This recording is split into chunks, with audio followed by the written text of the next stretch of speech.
Fuck everybody waiting. Let me just run the light.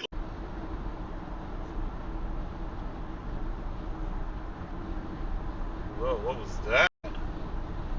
What was that, FedEx? Your truck can't handle the speed you're going? The tolerance, if you want compliance, you gotta show that.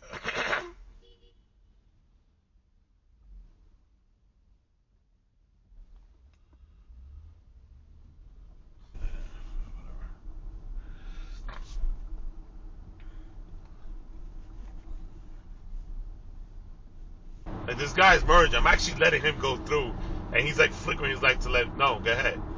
I'm like, dude, if I go ahead, you're gonna be there. Like, you just merge. I'm letting you go. I'm slowing down for you. I slowed down practically 10 miles just so I could let him merge.